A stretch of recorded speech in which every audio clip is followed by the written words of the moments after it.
Jacob cursed as he pushed through the thick underbrush, trying to make his way to the tree stand he had built earlier in the summer. He was certain that this location would give him an optimal line of sight to the neighboring field in which he frequently saw large herds of deer. This was going to be his year, and he was sure of it. This is the year that I bring home my trophy buck, he thought, as he recalled the events of the day so far. He had awakened at 4:30 a.m. He began to prepare for a long day in the woods on the backside of his farm. His first order of business had been to locate and rescue his gloves and camouflaged hunting gear from whatever undisclosed area of his home that his wife had hidden them. He would most assuredly need them this morning to protect him from the bitter cold November morning. How could it be this cold this early in the year, he wondered, as he started to work on his second task of the day, which was to prepare a breakfast that would stick to his ribs long into the day.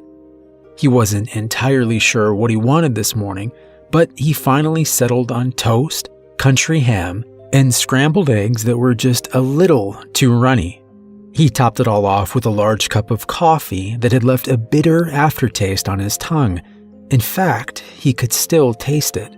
After accomplishing tasks 1 and 2, he packed himself a bologna and cheese sandwich for lunch, grabbed his Remington 30-06 hunting rifle, a thermos of coffee, and headed out the door. He loaded his gear into his truck and pulled out of the driveway and turned right onto the one-lane blacktop road that led to the backside of his property.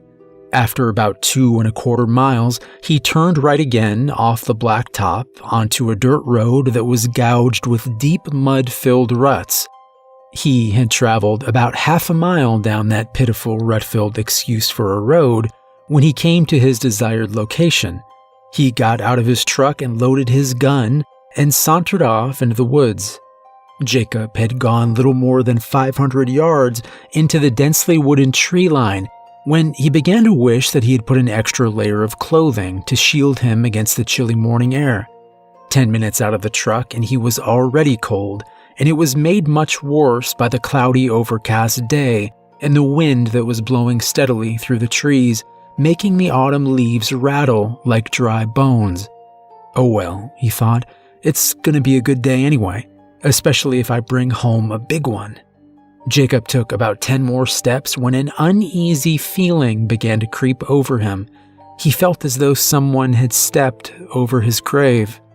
He got the distinct feeling that he was being watched, but by whom? This was his property, and it was posted. No one had permission to be on his land.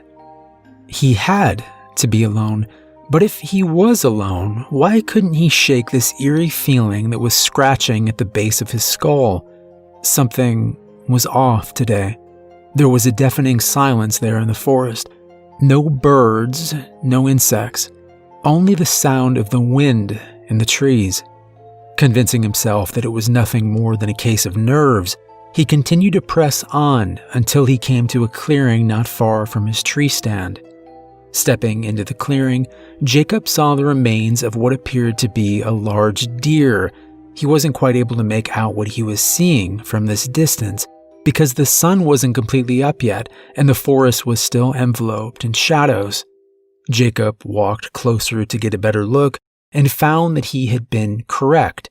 It was a deer, a large 8-point buck, in fact. Looking at the remains, he felt a sense of dread come over him, and icy fingers danced along his spine. Something about this kill just didn't seem right. The throat was completely torn out, and the stomach was ripped open, plus several of the internal organs were missing. It was the most grisly thing he had ever seen. This definitely wasn't a coyote kill, and no hunter would have done this. They would have taken the head to have it mounted. What could have done this, he wondered. A fear like nothing he had ever experienced before began to wash over him in waves. What's going on? He thought. At nearly 225 pounds and well over 6 foot, he wasn't one to give in to fear, but now he couldn't seem to calm down, and his heart was beating like a trip hammer. The feeling that he was being watched was getting stronger by the minute, and he couldn't shake the feeling that he was moments away from a bad situation. He slowly started to back away from the mangled carcass and head back to his truck, back to safety. No more than 6 steps into his journey, his blood turned to ice in his veins as a deep, guttural, wailing scream shattered the eerie silence and what was left of his courage. He had grown up on the farm all his life and had been an experienced hunter since childhood. He was familiar with every animal in this part of the state. Not even a cougar, bobcat, or bear could have produced the scream that had torn through the early forest and filled him with such a bone-chilling apprehension. Primal fear now gave way to stark terror as he chambered around into his .30-06 and turned around only to find there was nothing behind him. His mind raced with confusion, and he was confronted with a million thoughts at once. What should I do? What could it be? Should I run? Am I going to die? His survival sense kicking into overdrive, Jacob decided to continue on his previously contrived plan, which was go to the truck and get out of there while the getting was good. Slowly and cautiously, he made his way toward the perceived salvation of his vehicle, silently praying every step of the way. With 300 yards separating him from his only avenue of escape, Jacob began to hear heavy footfalls off to his left. He could hear the crunching of withered leaves, sticks, and debris that littered the forest floor. Summoning every ounce of courage that remained within him, he forced himself to look in that direction, and that's when he saw the dark silhouette that followed him through the densely tangled forest. Quickening his pace, he redoubled his efforts to reach the truck and get to a phone and call the sheriff, the game warden, or anyone that would listen. He couldn't tell what it was that was stalking him, but he could clearly see that it towered more than 7 feet and was incredibly massive. Jacob couldn't help but think that he was about to become a national statistic, a person who left home under normal circumstances and just disappeared without a trace. How many people, he wondered, go into the woods and just vanish, and the authorities just assume that they have become lost or injured, or been the victim of animal attacks with their bodies never recovered. Please God, don't let that happen to me, he thought, as he drew closer and closer to his truck. 75 yards became 50, and 50 became 30, and 30 became 10. Like a miracle, he was back and opening his door. Throwing his rifle inside, he pulled himself up into the cab and started the engine and hit the gas, but the truck went nowhere. He had parked in a large mud puddle, and now the tires simply spun, slinging mud 30 feet behind him. Oh no, not now, he thought. I can't be stuck. Not now. Allowing himself a moment to think, Jacob remembered this truck is a 4-wheel drive. There's no way I can be stuck. Reaching down, he locked his truck in 4-wheel drive and was prepared to punch the gas and leave this nightmare behind. Unfortunately for Jacob, some nightmares are not so easily left behind, and there is nothing worse than a nightmare you can't wake up from, and Jacob was about to learn that the hard way. Hearing something to his right, he instinctively turned and immediately wished that he had not. It took him more than half a second to turn his head, but he would have given anything in the world to have that half second back, because it was the last moment that his world would ever seem normal again. In that split second, his world changed. It was no longer a place where the world was light and safe, where he was just a husband and a father and a guy that liked to hunt and watch football on the weekends. That reality had evaporated away just like early morning fog, and all that was left was a world where monsters existed and things really did go bump in the night. And now an ambassador from that nightmare realm was standing just outside his passenger door, a visible reminder that his world had turned upside down. Jacob screamed as he stared transfixed on this escapee from a horror movie. In his most terrifying, fevered dream, he couldn't have imagined that such a thing could exist.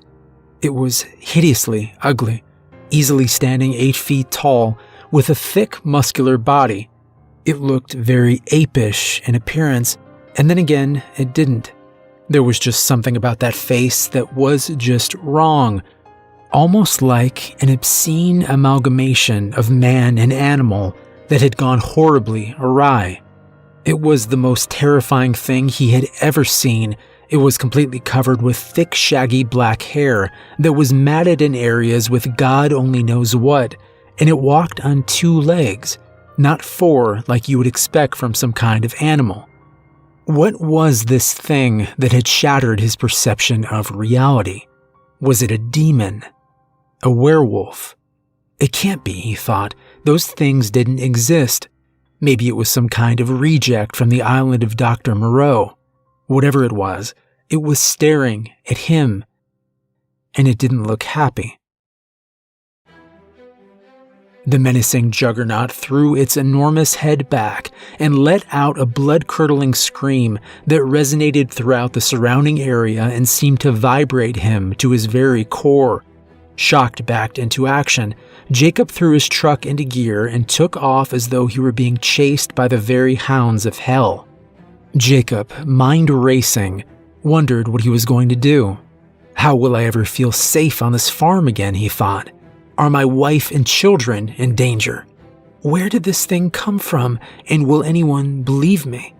The whirlwind of thoughts that swirled through Jacob's mind came to an immediate stop as he slammed on his brakes and nearly slid off the road.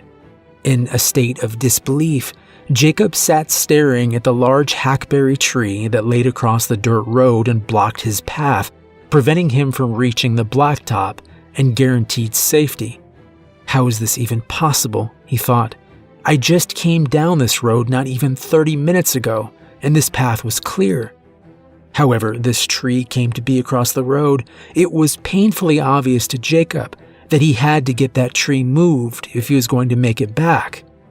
Since he had neither chain to pull the tree out of the road, nor did he have a saw with which he could cut up this unexpected barricade, he was left with few viable options.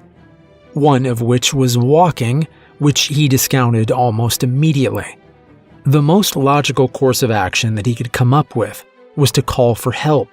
His best friend Kenny Patterson owned the farm just over from his. If he were home, he could bring a saw and cut the tree up for him. Jacob, with his nerves still frazzled and frayed, reached into the glove box and pulled out his cell phone, clumsily dialing Kenny's number.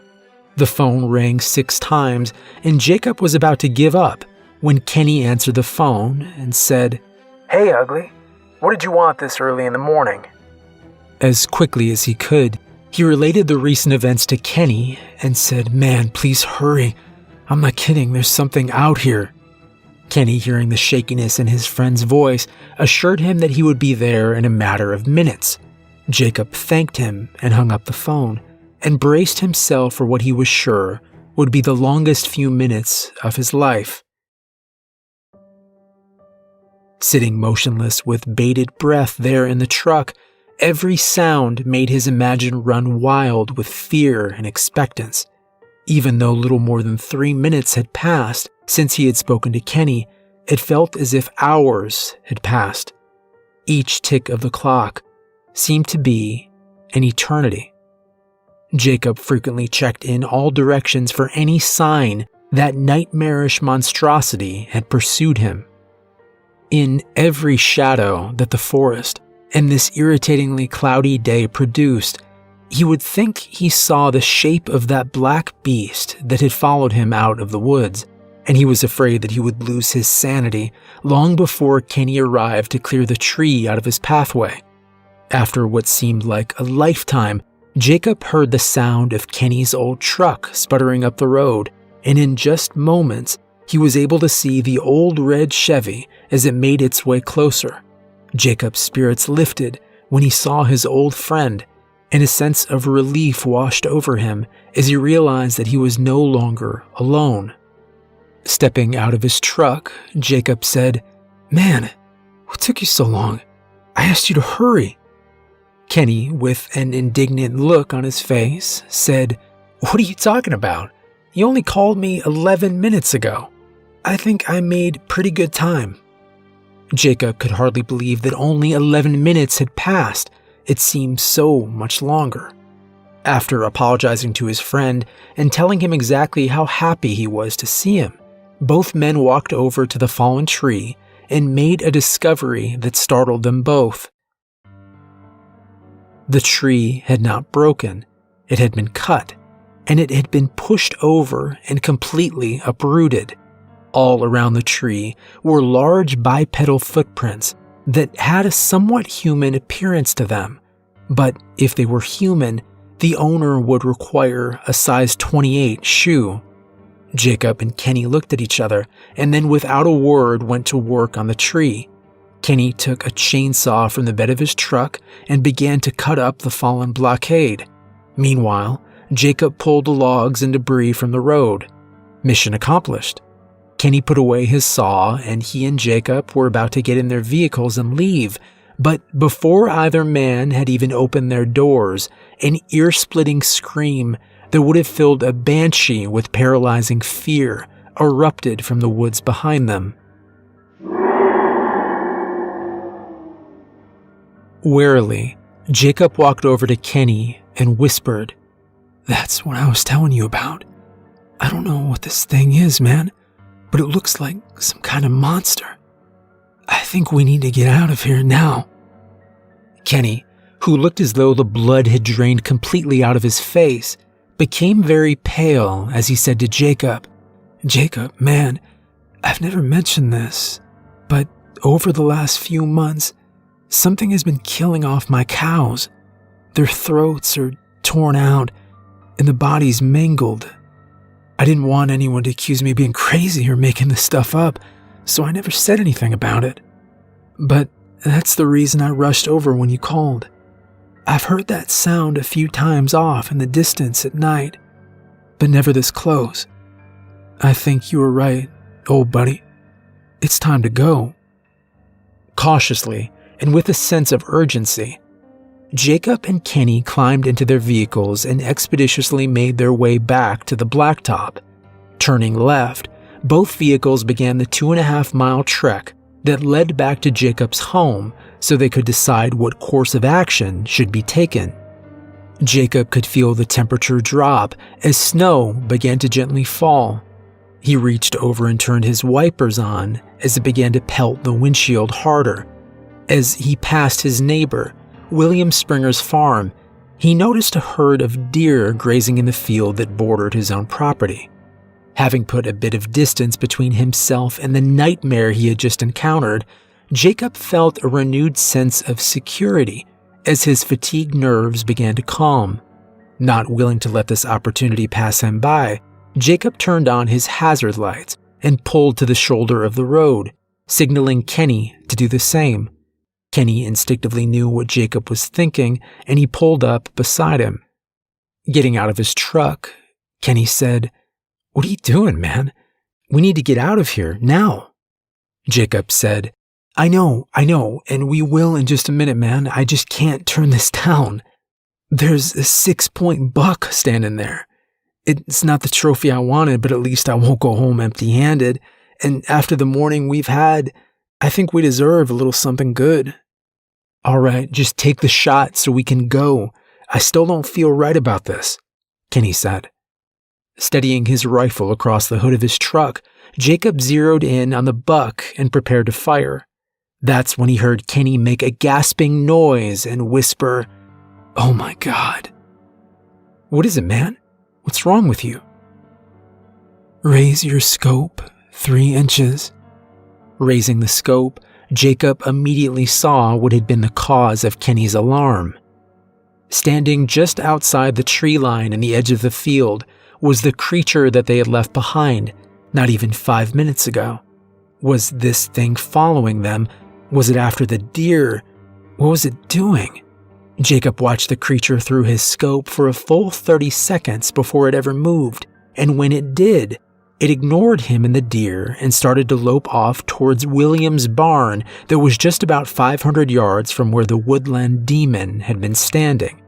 Jacob called out to Kenny and said, "Kenny, call William and tell him there is something trying to get in his barn.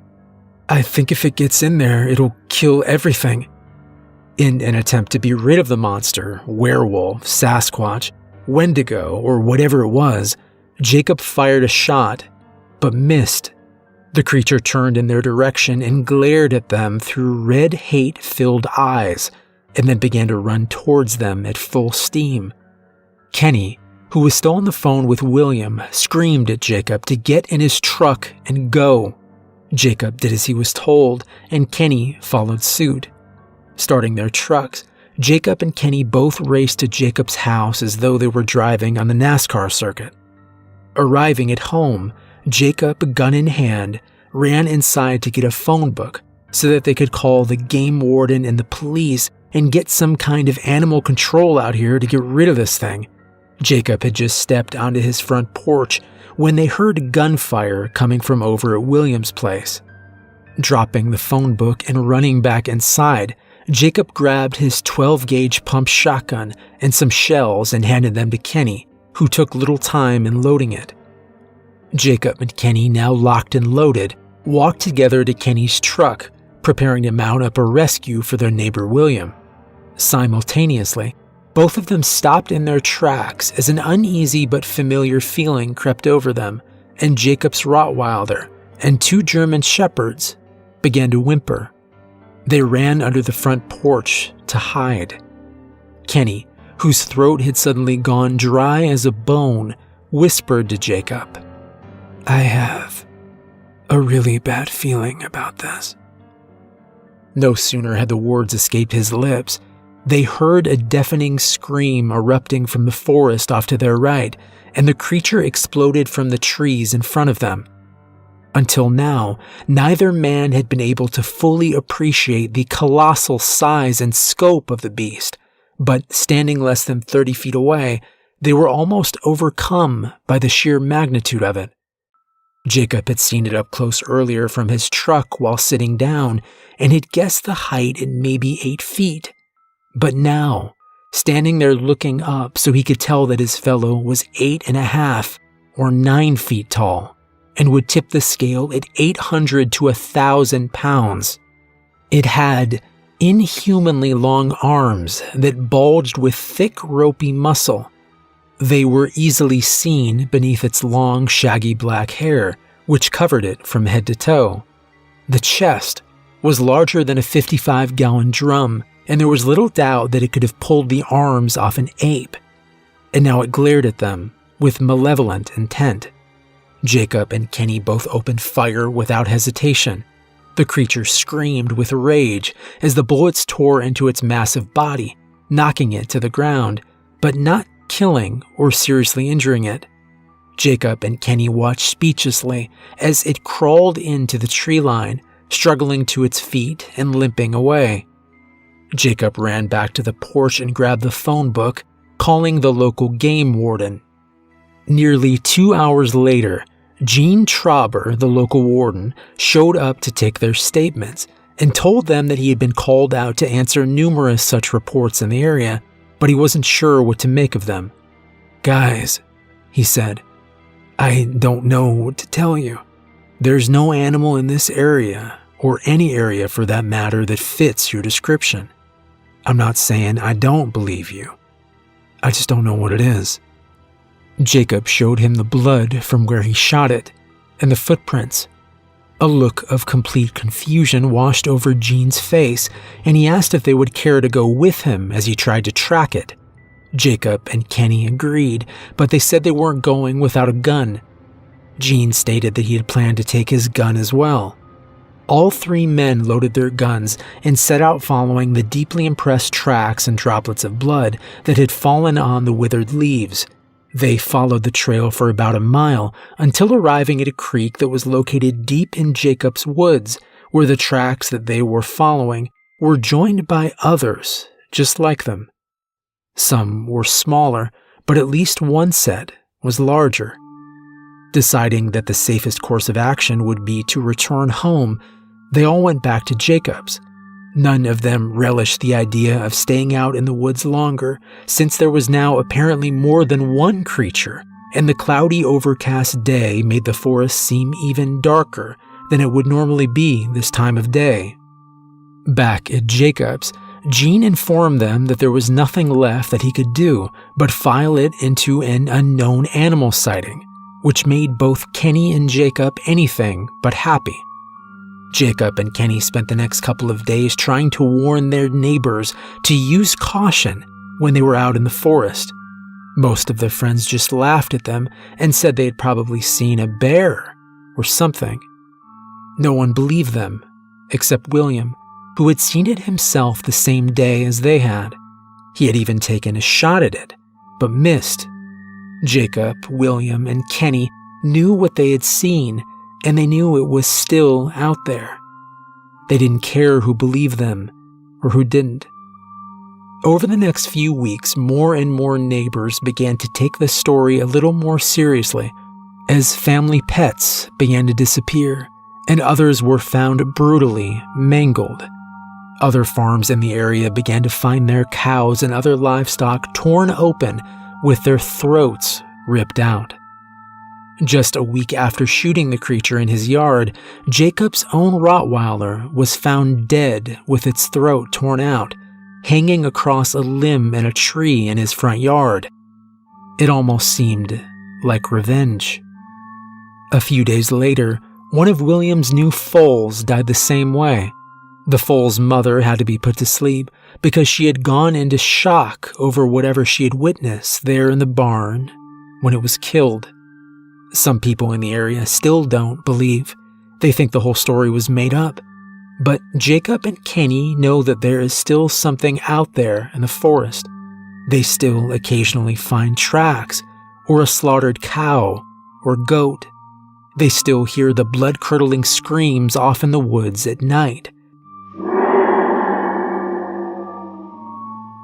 They know that there is still something out there, watching and waiting, biding its time. Something cold, cunning, and cruel. Something not human, with a taste for blood and revenge.